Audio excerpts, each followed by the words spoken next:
부분입니다. 성찬의 거행. 예. 세례와 성찬은 주님이 세우신 예식으로서 거행해야 의미가 있습니다. 관념적으로 그저 뭐 인정한다, 우리도 동의한다, 그게 아닙니다. 예식이라는 의미는 참여해야 되고 또 절차에 따라서 거행해야 됩니다. 예배도 마찬가지입니다. 예배를 오늘날 무슨 동영상 예배니, 그는 정말 그는 예배의 기본을 모르고 하는 이야기입니다. 예배가 무슨 우리가 유익을 누리는 겁니까? 예배는 현장에서 임재하신 하나님의 이름을 부르면서 그 자리에서 하나님께 올려드리는 그 현장성이 있는 것입니다. 성례도 마찬가지입니다. 그냥 관념으로 예수님의 살과 피가 우리를 위한 것이고, 그래서 나도 그거 인정해, 뭐 그런 것이 아닙니다. 성례라는 것은 주님께서 정하신 그런 꼭 교회에서 거행돼야 됩니다. 교회에서 성례가 교회에서 거행되는데, 물론 교회라고 해서 너무 협의적으로만 파악해서는 안 돼요. 정한 절차에 따라서 하나님의 백성이 모인 곳에서 우리가 성례를 거행하면 되는데, 그저 밥 먹는 우리 예배 마치고 식사하는 이런 것도 성례라고 해서는 안 됩니다. 왜냐하면 절차에 따라 말씀의 선포가 있고 그렇게 해야 됩니다. 예, 그래서 예, 아이고 잘할게요. 미안합니다. 잘할게요. 예, 그제 성례의 거행 이 부분 신앙고백서 29장 3조 대열이 169문답에 나옵니다. 우리가 한번 내용을 읽고 제가 잠시 같이 살펴보도록 그렇게 하겠습니다. 성찬의 거행은 주님의 사역자로서 말씀을 선포하는 직분을 맡은 자가 성례 제정의 말씀을 회중에게 선언하고 기도하고 떡과 포도즙을 축복하여 그것들을 보통 사용함으로부터 구별하고 주님이 자신의 몸을 떼고 피를 흘려 주신 것을 감사하며 그것들을 먹고 마시는 것이다. 좀 길게 이렇게 설명이 됐지만 우리가 웨스트민스터 신앙 고백서에서는 이런 부분이 장점입니다. 이게 한 도막 한 도막이 전부 다 성경 구절과 관계되는 부분들입니다. 그래서 뭐 너무 우리가 짧게 우리가 떡 떨어지게 한다기보다 웨스트민스터 신앙 고백서는 그런 측면이 있습니다. 그래서 성찬의 거행을 어떻게 해야 되냐?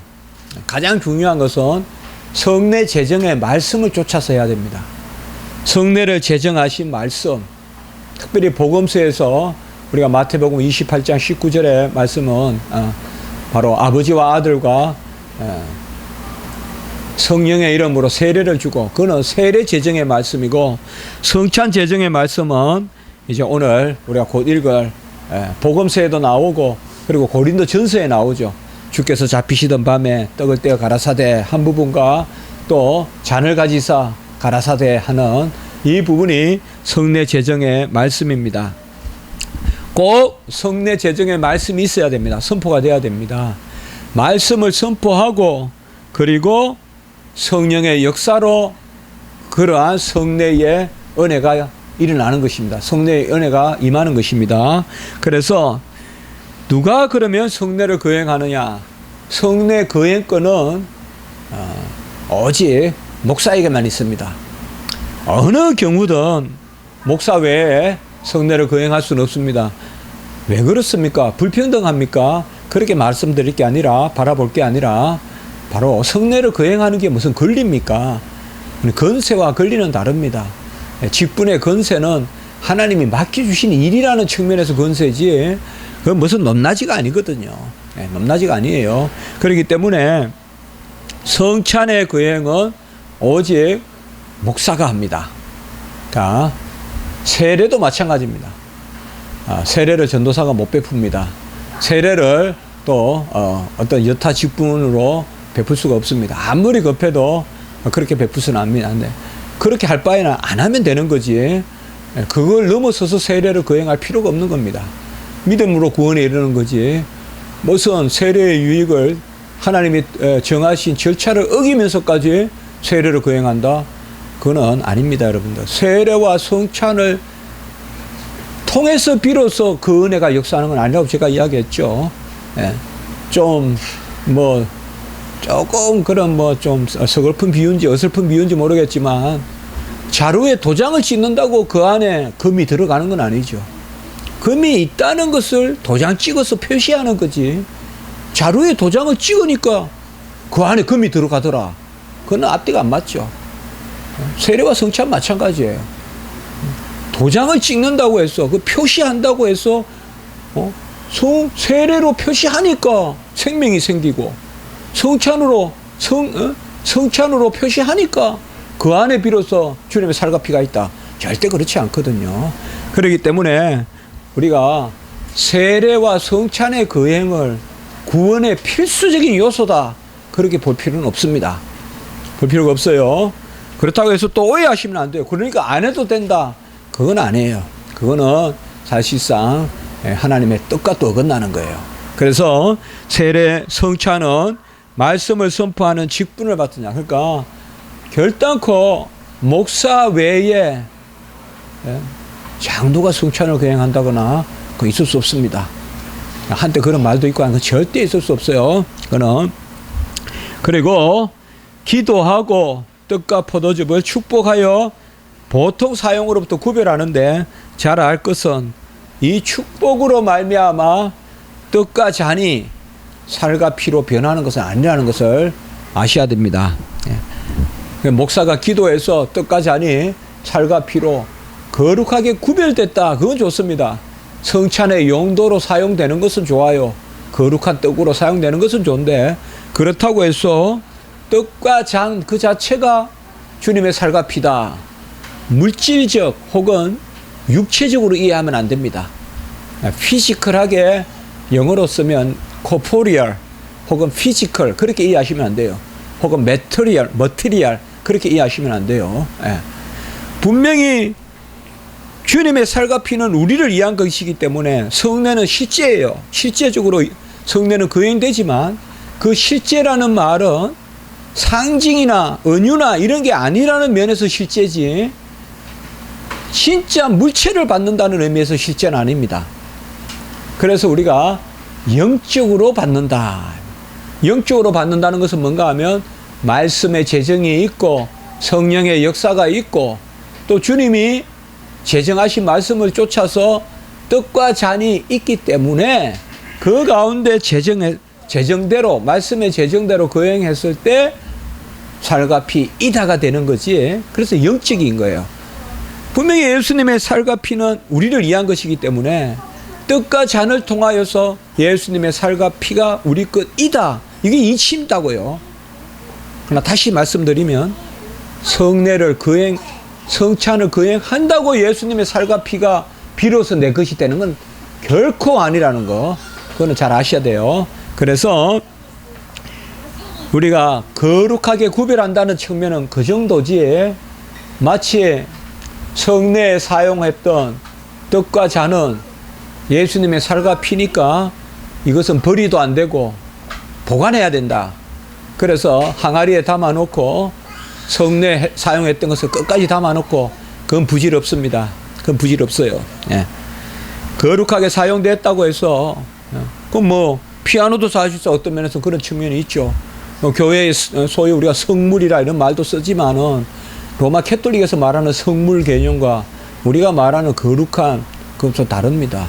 우리는 거룩한 예배를 위하여 사용됐다는 측면에서 그러한 거룩하게 사용됐다는 측면에서 그런 거지. 예, 그것이 떡과 잔이 살과 피이다. 그래서 목사님이 기도해서 성찬에 사용한 우리 교회는 보통 25분 거 준비하거든요. 25분 거 준비하는데 이제 남죠, 보통. 남으면 그것도 떡과 잔이 살과 피이다. 그러니까 그 예수님의 살과 피를 함부로 버리면 안 된다 해서 그럴 필요는 없습니다. 거룩하게 사용되었기 때문에 받을 때 역사가 있는 거지 목사가 기도할 때 역사가 있는 게 아니거든요. 목사님이 기도할 때. 그래서 떡과 잔을 살과 피로 사용하고 그래서 성찬에 사용하고 남은 것은 덕스럽게 처리하면 돼요. 뭐 옛날에 땅에 묻고 했지만 전에도 조금 말씀드렸지만 이런 것도 우리가 평소에 조금 이렇게 신학적으로 또 새겨 놓으면 우리가 구체적일 때 그렇다 또 수긍이 가거든요. 그래서 주님이 자신의 몸을 떼고 피를 흘려 주신 것을 감사하고 그것을 먹고 마신다. 그러니까 어떻게 그것을 먹고 마십니까? 이러면 두 번 생각하지 말고 우리는 영적으로 이렇게 대답해야 돼요. 영적으로. 그러면 금방 질문을 할 거예요. 로마 캐톨릭이나 루트라나 이런 사람들이 영적이면 그러면 실제적이지 않고 상징입니까? 그러면 우리는 뭐라고 대답해야 되느냐? 영적이지만 실제적입니다. 이렇게 이야기해야 돼요. 우리는 물질적인 것도 아니고 상징적인 것도 아니에요. 물질적이지 않는다는 측면에서는 영적이에요. 상징적이지 않는다는 측면에서는 실제적이에요. 그래서 우리는 영적으로 받으나 실제적으로 받습니다. spiritual but real 이렇게 우리가 단어를 쓰면 되는 거예요. 이게 웨스트민스터에 그대로 나오는 단어 용례입니다. spiritual but real 혹은 real 실제적이다 but spiritual 그렇게 쓰기도 해요. 먼저 실제적 그러나 영적이다. 그래서 우리는 물질적으로 받는 것이 아니라 혹은 육체적으로 받는 것이 아니라 영적으로 받는다. 그렇지만은 그저 상징이나 성찬은 그저 뭐 우리가 십자가를 한번 생각하는 어떤 이 꽃을 보니까 뭐 고향이 생각난다. 그거 상징이죠.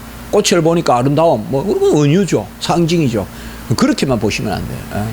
뜻까지 않은 뭐 예수님을 떠올리게 하는 어떤 하나의 그런 물질 그거는 절대 그는 성례의 의미가 아니에요. 성례는 실제적인 의미가 있어요. 분명히. 그러나 물질적이지 않다. 우리는 자꾸 실제적이다 그러면 물질적이야 실제적이라고 생각해요. 그거는 아닙니다. 오히려 영적이야 실제적입니다. 왜? 주님의 살과 피는 동시에 서울에 동시에 부산에 있을 수 없잖아요. 영적일 때 그때 모든 곳에서 그 성례를 거행할 수 있는 것이죠. 그렇죠. 그렇기 때문에 그 밑에 고린도전서 11장 23절 25절 같이 한번 읽고 마칩니다. 시작.